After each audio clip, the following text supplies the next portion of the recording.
Story நேரம் Tamil வியூவர்ஸ்க்கு hi. Perfect மேட்சோட 17வது எபிசோட்ல என்ன ஆக போகுது அப்படின்னு தான் இன்னைக்கு இந்த வீடியோல பார்க்க போறோம். லாஸ்ட் எபிசோட்ல என் பொண்டாட்டி மேல என்ன விட உனக்கு என்ன ஆக்குற அப்படின்னு தூவான் கேட்டிருந்தான் ஆண்டேவை பார்த்து. அதோட தான் முடிஞ்சுது. இந்த எபிசோட்ல ஆண்டே ஒரு பிளாஷ்பேக் ஒன்று சொல்ல ஆரம்பிக்கிறான். நான் உனக்கு முன்னாடியே உன் ஒய்ஃபை பார்த்துட்டேன் அப்படின்னு. ஆண்டே ரொம்ப வசதியே இல்லாம எக்ஸாமுக்கு படிச்சுட்டு இருக்கும் போது அங்கங்க ரோட்ல கடை மாதிரி போட்டு அடுத்தவங்க எழுத படிக்க தெரியாதவங்களுக்கு லெட்டர் எழுதி கொடுக்குற வேலையை பார்த்திருக்கான். அங்க வர ஒருத்தன் ஏதோ லெட்டர் எழுத சொல்லிட்டு பொண்டாட்டியை கெட்ட வார்த்தையில திட்ட சொல்லியிருக்கான். அதெல்லாம் எழுத முடியாதுங்க, ரெஸ்பெக்டா இருந்தா மட்டும் தான் எழுதுவேன், தப்பாலாம் எழுத சொல்லாதீங்க, அதுவும் பொண்டாட்டியை பார்த்துன்னு சொல்ல அவன் பயங்கரமா அந்த கடையை 2 அடி அடிச்சுட்டு அங்கிருந்து கிளம்பி போயிடுறான். அந்த வழியா தான் நம்ம ஷூகுவாவோட பல்லுக்கு வந்திருக்கு. இவனை பார்த்து பாவப்பட்டு ஒரு ஹஸ்பண்டுக்கு லெட்டர் எழுதணும் அப்படின்னு வேலைக்கார பொண்ணு கிட்ட சொல்லி விடுறா. உடனே இவனும் ஒரு லெட்டர் ஒண்ணு எழுதுறான். அதை நேரா ஷூகுவாட்ட கொண்டு போய் கொடுக்க அவ ஒரு தடவை படிக்கிறா. அதை லைட்டா வந்து இவன் உள்ள இருக்கிற பொண்ணு அண்டே முகத்தை பார்த்துட்டான். ஷூகுவாவோட முகத்தை பார்த்துட்டு இந்த பொண்ணு அங்கேயே லெட்டரை போட்டு எரிச்சிட ஒரு மாதிரி அண்டே எதுக்காக அப்படின்னு சொல்லிட்டு கேட்க வரான். உடனே வேலைக்கார பொண்ணு மறுபடியும் வந்து காசை கொடுத்துட்டு, இந்தாங்க காசு, ஒரு 4-5 லெட்டருக்கு இது பொறுமா இருக்கும், பனி ரொம்ப கொட்ட ஆரம்பிக்குது, இதுக்கு மேலே இங்க இருக்காதீங்க, கிளம்பி போயிடுங்க அப்படின்னு சொல்லிட்டு இருக்க. அண்டே ஓகே தேங்க்ஸ் அப்படின்னு சொல்றான். ஷூகுவாவோட பல்லுக்கு கிளம்பிடுது. லெட்டர்ல என்ன எழுதியிருந்த அப்படின்னு தூவான் கேட்க, அந்த பொண்ணுக்கு எழுத படிக்க தெரியாது நானே நினைச்சுக்கிட்டு சும்மா கண்டுதான் எழுதியிருந்தேன், கோபத்துல வேற இருந்தேன்னா அதனால இஷ்டத்துக்கு எழுதினேன். ஆனா எனக்கு அப்புறம் தான் தெரிஞ்சது எனக்கு ஹெல்ப் பண்றதுக்காக தான் அவங்க அந்த மாதிரி வேலையை பார்த்தாங்கன்னு. அப்போ நான் முடிவு பண்ணேன், நம்ம வந்து அழகான பொண்ணா பார்த்து கல்யாணம் பண்ண கூடாது, ரொம்ப தெளிவான அறிவு இருக்கிற பொண்ணா பார்த்து கல்யாணம் பண்ணணும் அப்படின்னு சொல்லிட்டு. ஆனா அடுத்த தடவை பார்க்கும்போது அவங்க பொண்டாட்டியா தான் இருந்தாங்க. உனக்கு இப்படி ஒரு நல்ல பொண்டாட்டி கிடைச்சிருக்கே, நான் சத்தியமா சந்தோஷப்பட்டேன். ஆனா நீ இப்ப என்னடா பண்ணி வச்சிட்டு இருக்க அப்படின்னு ஆண்டே கேட்க ஆரம்பிக்க, ஓ வாயிலிருந்து இப்படி எல்லாம் வார்த்தை வரும் நான் கொஞ்சம் கூட யோசிச்சே பார்க்கல, நான் பாத்துக்கிறேன் அப்படின்னு மறுபடியும் தூவான் அங்கிருந்து கிளம்புறான். நேரா கிளம்பி இந்த யூ மினிஸ்டர் இருக்கான்ல, அதான் யூஷியோட அப்பா, அவனை பாக்குறதுக்கு வந்துடுறான். அப்பதான் அவங்க ஒரு குட்டி ஒரு ஜேரு டோக்கன் வச்சிருந்தா, அதுல ஃபாங்குன்னு எழுதி இருந்ததுல, அந்த யூ மினிஸ்டரோட ஒரு கடை ஒண்ணு இருக்கு, அதுலயும் ஃபாங் அப்படிங்கிற பேர் அந்த கடை போர்ட்ல இருக்கு. அத பத்தி யோசிச்சு பாக்குறான். நேரா இதையோ யோசிச்சுட்டு நேரா உள்ள போயிடுறான். இங்க நம்ம ஷூகுவா வீட்டுல இந்த துணியெல்லாம் நெஞ்சிட்டு இருக்கா, மாமியார் செய்யற நூல்ல இருந்து. அத்தை அப்படின்னு கேட்டு பக்கத்துல போக, என்னமா முடிச்சிட்டியா அப்படின்னு அவங்க கேட்டுட்டு இருக்காங்க. அப்போ ஒரு ஆள் வேகமா ஓடி வந்து, போஸ்டிங் போட்டாச்சு, நீங்க பண்ண புண்ணியத்துக்கு இங்க இருக்கிற ஆர்கியாலஜி டிபார்ட்மெண்ட்ல அசிஸ்டன்ட் போஸ்ட் கிடைச்சிருக்கு அப்படின்னு சொல்ல, அது என்ன வேலைமா அப்படின்னு சொல்லிட்டு உடனே அவங்க மாமியார் கேட்டுட்டு இருக்காங்க ஷூகுவா கிட்ட.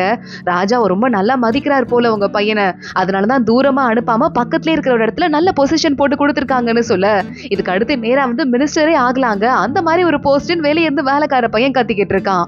அதுவும் இல்லாம நல்ல லாபம் வரும் அப்படின்னு சொல்றான். நம்ம மக்களுக்கு நல்லது பண்றதுக்காக தான் அந்த போஸ்டிங்க்கு வந்திருக்கோம், அதை என்னைக்கும் மறக்க கூடாது அப்படின்னு தூவானோட அம்மா சொல்லிக்கிட்டு இருக்காங்க. சொன்னா அடுத்த செகண்டே வேகமா நம்ம கங்னியோட அம்மா ஓடி வந்து, கேட்டேன் கேள்விப்பட்டேன், நல்ல போஸ்டிங் ஆமே, அவ்வளவுதான், இங்க பாருங்க இன்னும் கொஞ்ச நாளா உங்க பையன் மினிஸ்டர் ஆயிருவான், பெரிய அதிர்ஷ்டமே நம்மள பார்த்து கொட்ட போகுது, மினிஸ்டர் ஆயிட்டா அப்போ பொண்ணு யாரு, மினிஸ்டரோட பொண்டாட்டியா, அரசு குடும்பத்துக்கிட்ட போயிட்டாளா அப்படின்னு அவங்க அம்மா பயங்கரமா ஹாப்பி ஆயிட்டு இருக்க. ஷூகுவா பார்த்து சிரிக்க ஆரம்பிக்கிறா. நான் ஒரு விருந்து ஒண்ணு ஏற்பாடு பண்ண போறேன் அப்படின்னு அவங்க அம்மா ஒரு பெரிய விருந்து எல்லாரையும் கூப்பிட்டுட்டாங்க. நம்ம சாய் வந்துட்டான், ஹன்னு வந்துட்டான், மருமகள்ங்க எல்லாமே வந்துட்டாங்க, அத்தனை பேரும் வந்து ரெடியா இருந்துட்டு இருக்க. ஆனா தூவான் ஆளையே காணா. கொஞ்ச நேரம் ஷூகுவா முகமே வாடி போயிடுது. தூவானோட அம்மா சாரி ஒரு வேலையில மாட்டிக்கிட்டா அப்படின்னு சமாளிக்கிறாங்க. கொஞ்ச நேரத்துக்கு அப்புறம் சாப்பிடலாம், கவலைப்படாதீங்க அப்படின்னு நம்ம சாய் சொல்லிட்டு எல்லா திங்ஸையும் எடுத்து வைக்க சொல்லிடுறான். இங்க இன்னொரு பக்கம் நம்ம கங்னிக்கும் செம கோவமா வருது, என்ன நடக்குதுன்னு. ஷூகுவாவோட முகத்தை பார்த்து அவளுக்கு இன்னும் கடுப்பாகுது, அக்காவியா கஷ்டப்படுத்துற அப்படின்னு. நேரா நம்ம ஷூகுவா அவங்க அம்மா கிட்ட போயிட்டு அம்மா அப்படின்னு கூப்பிட, நடக்கட்டும் நான் பாத்துக்கிறேன் அப்படின்னு அவங்க அம்மா கோபத்தோட உள்ள போயிடுறாங்க.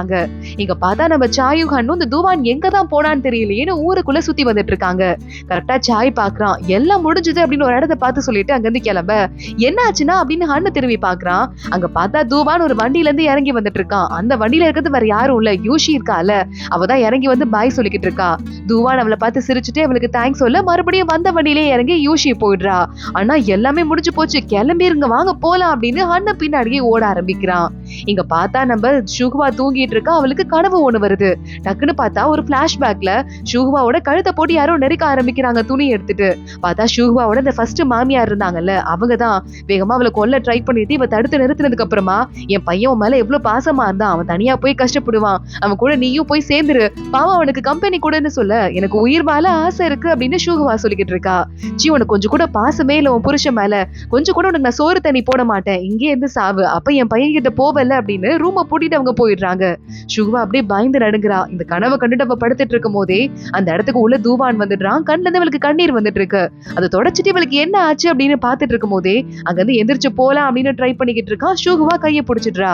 என்ன ஆச்சு அப்படின்னு நம்ம தூவான் கேட்க சுகுவா வேகமா எந்திரிச்சிட்டு அவன் தோல்ல சாஞ்சிட்டு அந்த பழைய கதையை சொல்ல ஆரம்பிக்கிறா. இப்படி கூட மனுஷங்க இருப்பாங்களா அப்படின்னு சொல்லிட்டு தூவான் ஒரு மாதிரி பாவமா பேசிட்டு இருக்க. நான் எல்லாருமே அப்படிதான் இருப்பாங்கன்னு நினைச்சேன். என் வாழ்க்கையில காதல்னு ஒண்ணு நான் பார்க்கவே மாட்டேன் அப்படின்னு தான் நினைச்சிட்டு இருந்தேன். ஆனா உங்களை கல்யாணம் பண்ணதுக்கு அப்புறம் தான் என் வாழ்க்கையிலயும் காதல்னு ஒண்ணு வரும், என்னையும் வாழ்க்கை ஃபுல்லா பாத்துக்கிறதுக்கு, எனக்கு எந்த ஆபத்தும் இல்லாம உன்னை காப்பாத்துறதுக்கு ஒருத்தர் வருவாருங்கிறத கண்டுபிடிச்சேன் அப்படின்னு முதல் முறையா சுகுவா மனசுல இருக்கிற காதல வெளியே சொல்ல ஆரம்பிக்க தூவானுக்கு ஒரு மாதிரி மனசு கஷ்டமாயிடுது. அவ ஏதாவது பதில் சொல்லுவான் அப்படின்னு நம்ம சுகுவா பாத்துக்கிட்டே இருக்கா. ஆனா ரொம்ப டைம் ஆயிடுச்சு, தூங்கு அப்படின்னு அவ அவ்வளவு அழகா ப்ரப்போஸ் பண்ணி கூட எந்த பதிலும் சொல்லாம இவன் சொல்லிட சுகுவாக்கு ஒரு மாதிரி அப்செட் ஆயிடுது. அப்படியே அங்கேயே படுத்து தூங்க ஆரம்பிச்சிடுறா. தூவான் பாத்துட்டு இருக்கான். எத்தனையோ நாளா நீ உன் மனசை என்கிட்ட காட்டுவ, ஓபன் பண்ணுவ நான் நினைச்சிட்டே இருந்தேன். ஆனா இன்னைக்குன்னு பார்த்து உன் மனசுல இருக்கிறது என்கிட்ட வெளியே சொல்லிருக்க. ஆனா எல்லாமே லேட் ஆயிடுச்சு, இதுக்கு மேல இது சரிப்பட்டே வராது அப்படின்னு மனசுக்குள்ள யோசிக்க ஆரம்பிக்கிறான். அடுத்த நாள் காலை ஆகுது. சாரிமா, இது ஒரு வேலை இருந்ததால என்னால வர முடியல அப்படின்னு தூவான் அவங்க அம்மா கிட்ட போய் சொல்ல, என்கிட்ட ஏண்டா கேக்குற, உன் மாமியார் கிட்ட போய் மன்னிப்பு கேளு அப்படின்னு அவங்க அம்மா கோவமா அங்க இருந்து கிளம்பி போயிடுறாங்க. சுகுவா வரா. அத்தைக்கு என்ன ஆச்சு அப்படின்னு கேட்டுட்டு இருக்க. எனக்கும் என் அம்மாக்கும் நடுவுல சண்டையை மூட்டி விட்டுறியா அப்படின்னு தூவான் கேக்குறான். சுகுவா ஒரு பக்கம் ஷாக் ஆயிட்டு என்ன ஆச்சு அப்படின்னு பாத்துட்டு இருக்கா. அண்டே பாக்குறான். நீ கூட வந்து தனியா பேசு அப்படின்னு கத்திட்டு தூவானை கூப்பிட தூவான் வேகமா அண்டையிட்ட பேசுறதுக்கு உள்ள போயிடுறான். டே, நீங்க என்னடா பண்ணிக்கிட்டு இருக்க, நீ இந்த யூ குடும்பத்துக்கு போயிட்டு அங்க எல்லாத்துக்கும் ஐஸ் வச்சுட்டு இந்த போஸ்டிங்க வாங்கியிருக்க அப்படிங்கறதுல எனக்கு தெரியாதுன்னு நினைச்சிட்டு இருக்கியா? இது கொஞ்சம் கூட கேவலமா இருக்குடா. உன்னை எவ்வளவு நல்லா பாத்துக்கிட்டு இருக்கா, அவள்கிட்ட போய் இவ்வளவு ஹாஷா பேசிக்கிட்டு இருக்க, உனக்கு மனசாட்சியே இல்லையா? இப்படியே நீ பேசிட்டு இருந்தா உன ஃப்ரெண்டுன்னு பார்க்க மாட்டேன், ஒரு அண்ணன் மாதிரி உன்னை பார்க்க சொல்லி உங்க அம்மா சொல்லிருக்காங்க, அதையும் பார்க்க மாட்டேன்னு சொல்ல, சரி உறவை இன்னைக்கே முறிச்சுக்கலாம் அப்படின்னு கையில இருந்து ஒரு ட்ரெஸ்ல துண்டை வீசி விட்டு இதோட உனக்கும் எனக்கும் இந்த உறவு முடிஞ்சு போயிடுச்சு அப்படின்னு அண்டைய பார்த்து தூவான் சொல்றான். இதுக்கு மேல இந்த வீட்டுல நான் இருக்க மாட்டேன் அப்படின்னு அண்டைய அங்க இருந்து கோவத்தோட கிளம்பிடுறான். என்ன ஆச்சு அப்படின்னு நம்ம சுகுவா கேட்டுட்டு வரா. இல்ல அவன் கிளம்புறானா, போஸ்டிங் போட போறாங்கல்ல அதனால போறான் போல அப்படின்னு தூவான் சொல்ல, அப்படின்னா கூட உங்க அம்மா கிட்ட சொல்லிட்டு தானே போனோம் அப்படின்னு சுகுவா கேக்குறா. மனசு வரலனா பின்னாடியே போய் கெஞ்ச வேண்டியதானே அப்படின்னு தூவான் கேட்க, என்ன ஆச்சுன்னு தெரியல உங்களுக்கு அப்படின்னு சுகுவா அங்க இருந்து கிளம்பி போயிடுறா. நீ ரொம்ப நல்ல பொண்ணுதான், உனக்கு நல்ல மாப்பிள்ளையா நான் பாக்கணும், ஒருவேளை அண்டையவே உன கல்யாணம் பண்ணிக்கிட்டா கூட நல்லபடியா பாத்துக்குவா நான் நினைக்கிறேன் அப்படின்னு சொல்லிட்டு அங்கே தூவான் மனசுக்குள்ள யோசிச்சுட்டு இருக்கான். தூவான் அடுத்து நேரா கிளம்பி அவங்க அம்மா கிட்ட போயிட்டு இருக்கான். அம்மா இங்க பாருங்கம்மா அப்படின்னு 2 பொண்ணுங்களை கூட்டு வந்துட்டு இருக்கான் அழகழகா. யார் இந்த பொண்ணுங்க அப்படின்னு அவங்க அம்மா சத்தத்தை வச்சு கேட்க, ஒரு பொண்ணு நல்லா டான்ஸ் ஆடுவா, ஒரு பொண்ணு நல்லா பாட்டு பாடுவா, உங்களுக்கு என்டர்டெயின்மெண்டா இருக்கும்னு சொல்ல, நீ வந்த பாதைய மறந்துட்ட அப்படின்னு கோவமா அவங்க அம்மா உள்ள போயிடுறாங்க. சுகுவாக்கு மனசு வருத்தம் ஆயிடுது. அண்டே போனிட்டால அந்த இடத்துக்கு இவங்க 2 பேரையும் அனுப்பு, இவங்க 2 பேரும் நம்மள பாத்துக்கிட்டோம்னு சொல்ல சுகுவா ஓகேன்னு சொல்லிடுறா. அந்த பொண்ணுங்க விளையாடிக்கிட்டு வீட்டுல அப்படியே அதக்கலும் பண்ணிக்கிட்டு இருக்காங்க. அங்க வர சுகுவாவும் வேலைக்கார பொண்ணு அந்த பொண்ணுங்களுக்கும் வேலை கொடுத்துட்டு இருக்காங்க. சுகுவா அப்படியே காதுல விழுந்துட்டு இருக்கு. வேலைக்கார பொண்ணு அடிக்கிறதுக்காக தூவான் துரத்திட்டு வரான் கையில சாட்டையோட. அந்த ஷாங்மி இருக்கால நம்ம சுகுவா பின்னாடி வந்து ஒளிஞ்சுக்கிறா. இவள் எதுக்கு அடிக்கிறீங்க அப்படின்னு கேட்க, அந்த 2 பொண்ணுங்களையும் நான் கெஸ்டா தான் கூட்டு வந்தேன், அவங்க இங்க தங்க போறாங்க, பாட்டு பாடுவாங்க ஆடுவாங்க, அதை தவிர அவங்களுக்கு வேலையெல்லாம் விடக்கூடாது, அவங்களுக்கு வேலை விட்டு அவங்க கை காலெல்லாம் கீரல் விழுந்துருச்சு, அவ்வளவு அழகான மேனியில கீரெல்லாம் விழலாமா அப்படின்னு தூவான் கேட்க, இங்க இருக்கிற எல்லாருமே வேலை பார்த்துட்டு தான் இருக்கோம், உங்க அம்மாவும் நூல் நெஞ்சிட்டே இருக்காங்க, நானும் வந்து நெசவு பண்ணிக்கிட்டு இருக்கேன், எல்லா வேலையும் நம்ம எல்லாரும் பிரிச்சு செஞ்சுதான் ஆகணும், அதுக்காக அவ்வளவு போய் திட்டுவீங்களா அப்படின்னு கேட்டுட்டு வேலைக்கார பொண்ணு முன்னாடி நிக்க, வேலைக்கார பொண்ணு அடிக்கிறேன் அப்படின்னு தூவான் சாட்டையை ஓங்கிடுறான். அவ்வளவுதான், அது அப்படியே போயிட்டு நம்ம சுகுவா முதுகுல போட்டு ரத்தமே வர ஆரம்பிச்சிருது. எங்க மேடம் ஒண்ணும் பண்ணிடாதீங்க அப்படின்னு ஷாங்மி கெஞ்ச ஆரம்பிக்க, ஷாங்மி போய் மருந்து எடுத்துட்டு வா அப்படின்னு நம்ம சுகுவா சொல்லிடுறா. தூவான் என்ன பண்றதுன்னு ஒரு நிமிஷம் திருன்னு முழிச்சிட்டு அங்கிருந்து வெளியே போயிடுறான். நைட்டு உள்ள வந்துட்டு இருக்கான். மறுபடியும் நம்ம சுகுவாக்கு மருந்து போட்டுட்டு இருக்கா வேலைக்கார பொண்ணு. அங்கிருந்து கிளம்பி போயிடுறா. சுகுவா பாக்குறா, என்ன பிரச்சனையா இருந்தா என்ன, என்கிட்ட சொன்னா பிரச்சனை முடிய போது, மறைச்சு வச்சுட்டு ஒன்னா ஒரே குடும்பமா வாழ்ந்துட்டு இருக்க, நமக்குள்ள இந்த பிரிவு தேவையான்னு கேட்க, ஆமா என் பொண்டாட்டி வந்து எதையுமே ரொம்ப ஸ்ட்ராங்கா நம்புவா, அவகிட்ட எதையும் மறைக்க முடியாதுன்னு எனக்கு தெரியும், இங்க பாரு நம்ம ரொம்ப தூரம் வந்து டிராவல் பண்ணி போகணும், ஒண்ணு இங்க எனக்கு இந்த போஸ்டிங் கிடைக்கும் உன பிரிஞ்சா, இல்லனா அந்த பார்டர்ல இருக்கிற போஸ்டிங் தான் எனக்கு கிடைக்கும், நம்ம ரொம்ப தூரம் போயிட்டு ஒரு 5 வருஷம் 10 வருஷம் கூட நீ ஹாப்பியா இருப்ப, ஆனா நீ உன் தங்கச்சிங்க கூட எவ்வளவு க்ளோஸ், அம்மா கூட எவ்வளவு க்ளோஸ் நல்லாவே தெரியும், ஒரு 10 வருஷத்துக்கு அப்புறமா என் மேலேயே உனக்கே கோவம் வந்துரும், என்னையே வெறுக்க ஆரம்பிச்சிருவ, அது எனக்கு தேவையில்லைன்னு சொல்ல, அப்ப என்னை விட்டுட்டு போக சொல்றீங்களா, அது முன்னாடியே என்கிட்ட சொல்லி இருந்திருக்கலாம்ல அப்படின்னு சுகுவா அழுதுகிட்டே கையில ஒரு மூட்டை எடுத்துட்டு வேகமா கிளம்புறா. வேலைக்கார பொண்ணு என்ன ஆச்சு அப்படின்னு கத்திட்டு பின்னாடியே வர, கரெக்டா அப்போ நம்ம சுகுவாவை பார்த்துட்டு அவங்க அத்தை வந்துடுறாங்க. தூவான் பாக்குறான், அந்த அளவுக்கு உனக்கு பொறாமையா அடுத்த பொண்ணுங்களை கூட்டு வந்ததுக்கு, ஒரு பொண்ணுக்கு இவ்வளவு பொறாம இருக்க கூடாது, வெளியே நீ போயிடு அப்படின்னு சொல்ல, சுகுவா மறைச்சிட்டே வேலைக்கார பொண்ணோட வெளியே போயிடுறா.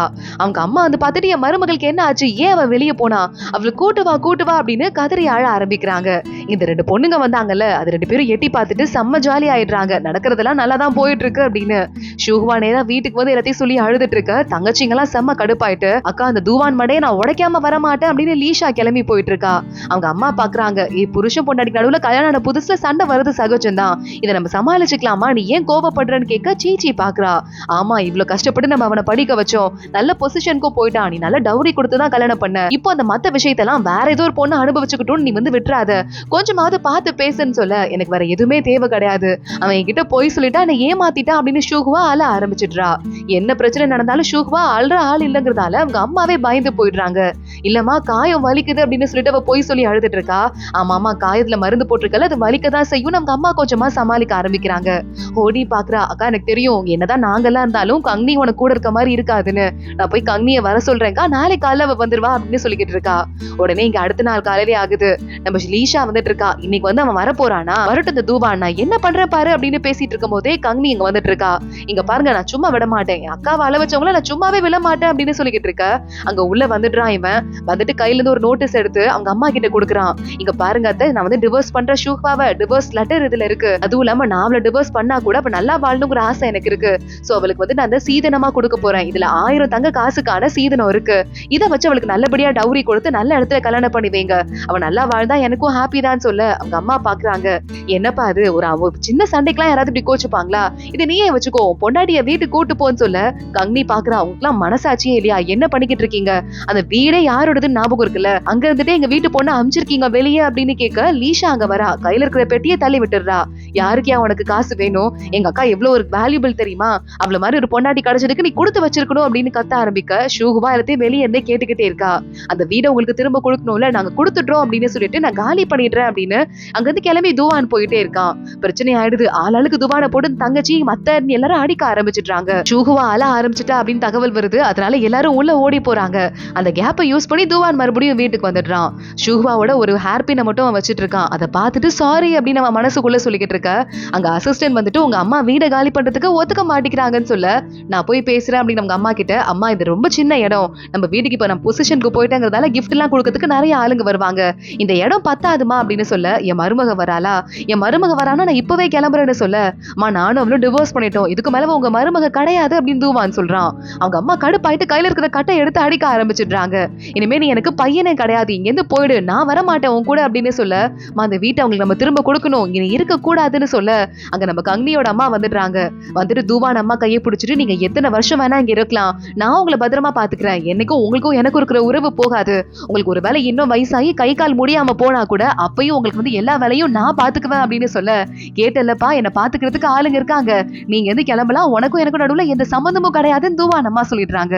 தூவான் காலில் விழுந்து, என்னைக்காவது ஒரு நாள் உங்களுக்கு தோணும்ல என் வேலைக்காரனை நான் டெய்லி அனுப்புறேன், அன்னைக்கு சொல்லுங்க நான் உங்களை கூட்டு போக சொல்றேன் அப்படின்னு அங்க இருந்து கிளம்பி போயிடுறான்.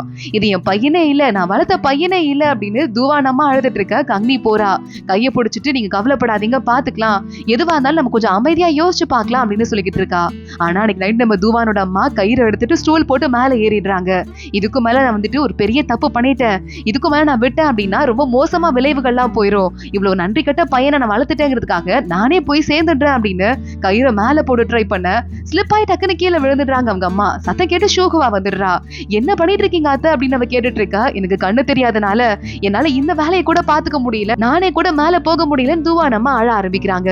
ஷூஹுவா பாக்குறா, எனக்கு புரியுது நீங்க ஷாக்ல இருக்கீங்க, நானும் அதை விட அதிக ஷாக்ல இருக்கேன், இது வந்தாலும் பொறுமையா யோசிச்சுக்கலாம் அத்தை, நீங்க கவலைப்படாதீங்க அப்படின்னு சொல்லிட்டு கொஞ்சம் கொஞ்சமா அழுதுட்டு இருக்கா.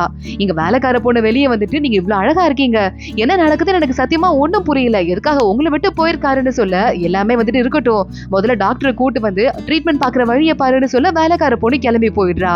இங்க நம்ம கண்ணி அழுதுட்டு இருக்கா. போயிட்டு சாய் கிட்ட, எல்லாம் ஒன்னாலதான், நீ எதுக்கு அந்த கேவலமானவனை பக்கத்துல கூட்டு வந்த அப்படின்னு சொல்லிட்டு கட்டி பிடிச்சிட்டு குலுங்கி அழுதுட்டு இருக்க.